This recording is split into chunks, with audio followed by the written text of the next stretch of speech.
माय माऊली नमस्कार. विविध कथासार ग्रंथमधून आज आपण श्री वाल्मिकी कृत संपूर्ण रामायण अभिवाचन करत आहोत.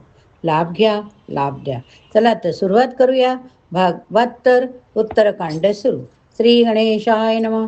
श्री रामचंद्राय नमः. मागील भागावरून पुढील भाग सुरू.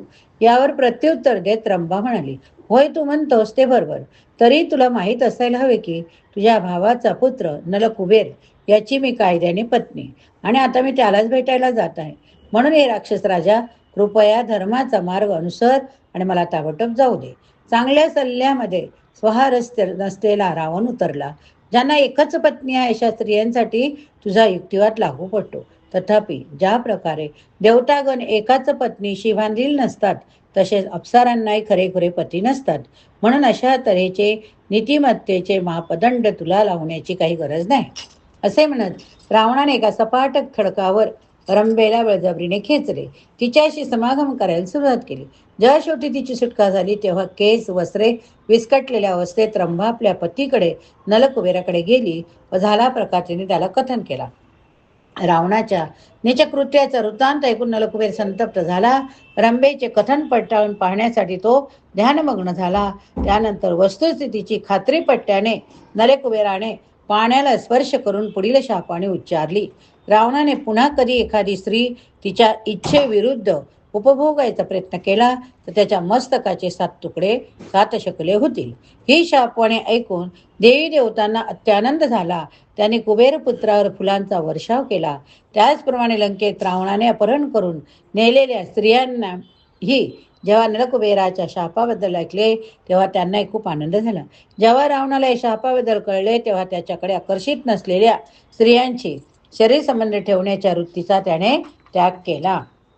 दुसऱ्या दिवशी सकाळी रावणाने आपल्या सैन्यासोबत इंद्रलोकाकडे कूच केली.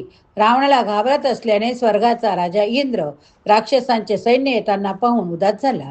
इंद्राने त्वरेने सर्व देवांना लढायला पाठवले आणि तो भगवान विष्णूकडे गेला.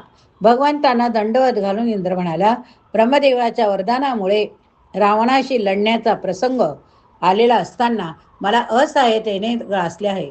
प्रिय बंधू प्रभू, माझ्याशी विनवणी आहे की राक्षस राजाला ठार करण्यासाठी तुम्ही मला पुरेशी शक्ती द्यावी, अथवा हे कार्य तुम्ही स्वतःच हाती घ्यावे.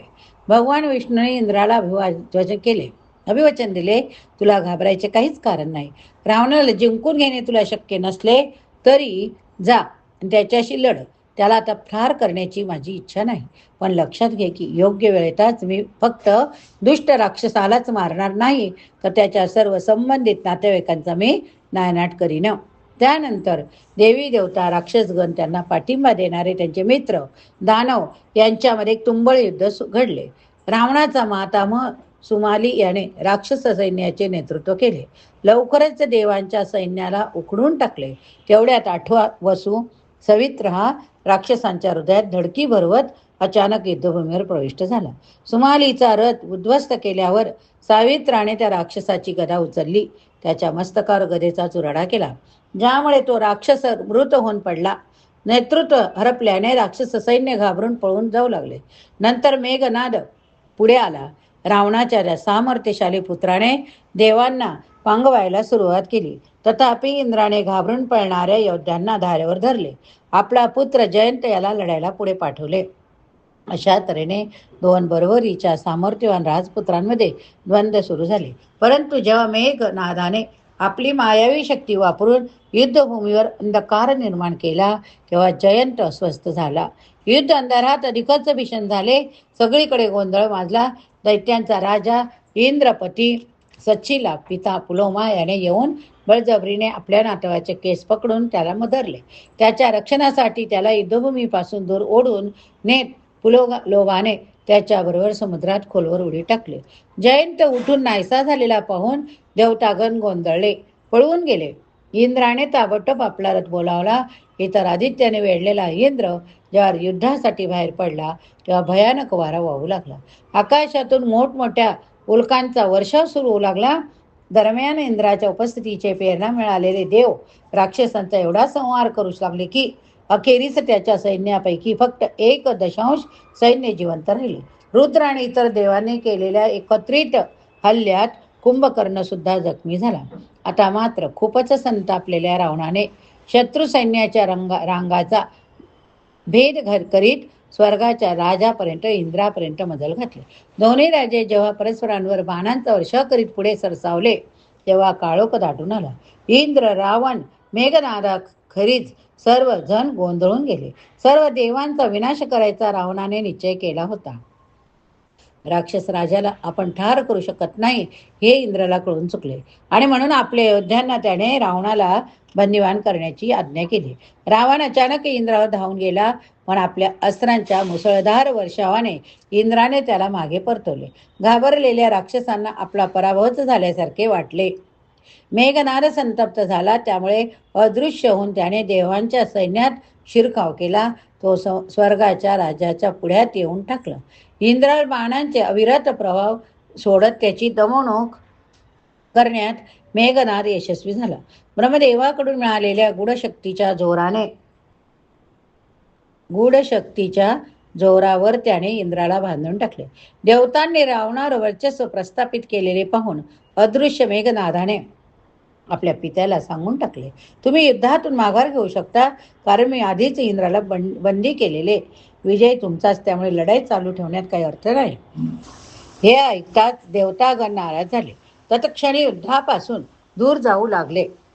रावणाने मेघनादाला सूचना केली, माझ्या पुढे जा, इंद्राला लंकेला ने, मी थोड्या तळ्यात तेथे तुला भेटतो. अशा तऱ्हेने स्वर्गाचा राजा इंद्र राक्षसांच्या राजधानीत त्याचा बंदी झाला. ब्रह्मदेव तेव्हा सर्व देवांना घेऊन लंकेत गेला.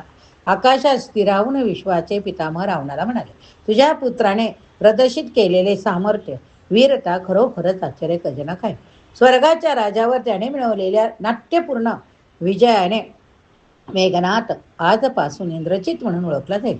हे राक्षस राजा, इंद्राला सोडून देण्याची मी तुला विनंती करतो. त्या बदल्यात मी तुझ्या पुत्राला एक अतुलनीय वर देतो. इंद्रजित उद्गारला, अमरत्वाच्या वराच्या बदल्यात मी इंद्राला सोडून देईन. तथापि ब्रह्मदेव उतरले, कोणत्याही सजीवाला संपूर्ण अमरत्व मिळणे शक्य नाही, म्हणून प्रिय राजपुत्रात दुसरे काहीतरी माग. इंद्रजित म्हणाला, पर्यायी म्हणून मला पुढील गोष्टी मिळाव्यात.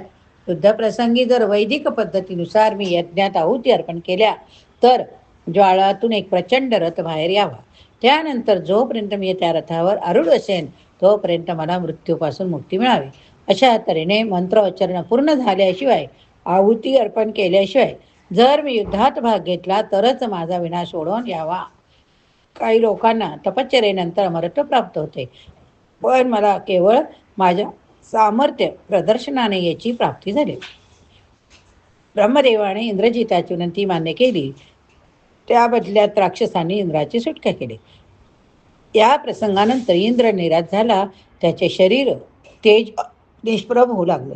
ब्रह्मदेवाने त्याच्याकडे येऊन विचारले, पूर्वी असे कोणते गंभीर पाप तू केले होते की त्यामुळे आज इतके दुःख तुला भोगावे लागत आहे?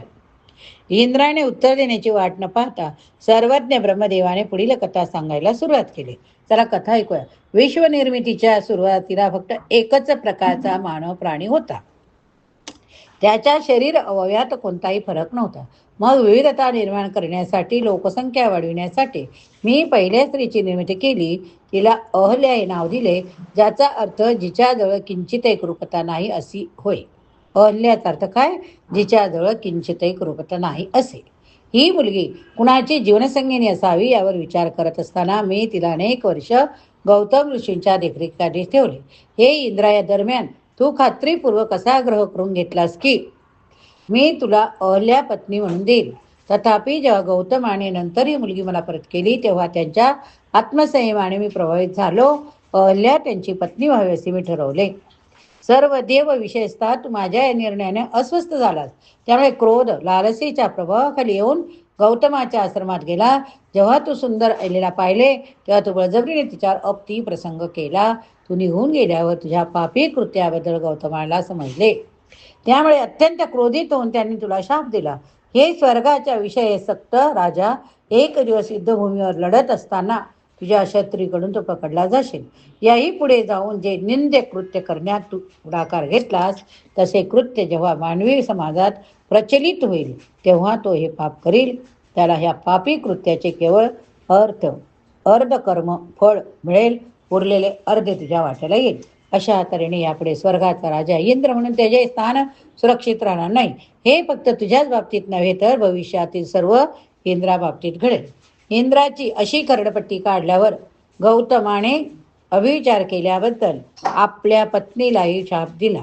येथून पुढे तू दगडी खांब म्हणून या आश्रमात राहशील. शिवाय यापुढे जगात केवळ तूच एकटी स्त्री राहणार नाही, तर इतर सर्व स्त्रियांना तुझ्या रूपाचा वाटा मिळेल. अहिल्याने आपली बाजू मांडली. प्रिय पतिदेव, इंद्र तुमच्या वेशात येथे आला. त्याने बळजबरीने माझ्यावर बलात्कार केला. मी निर्दोष आहे. माझ्यावर दया करा, माझ्यावर दया करा. गौतमाने मग आपल्या पत्नीला सांगितले. काय सांगितले हे आपण पुढच्या भागात बघूया. या ठिकाणी हा भाग संपला. जर श्रवण केले असेल तर बोला जय श्रीराम. लिहायला विसरू नका. जय श्रीराम. श्रीराम जय राम जय जय राम. श्रीराम जय राम जय जय राम. श्रीराम जय राम जय जय राम. श्रीराम जय राम जय जय राम.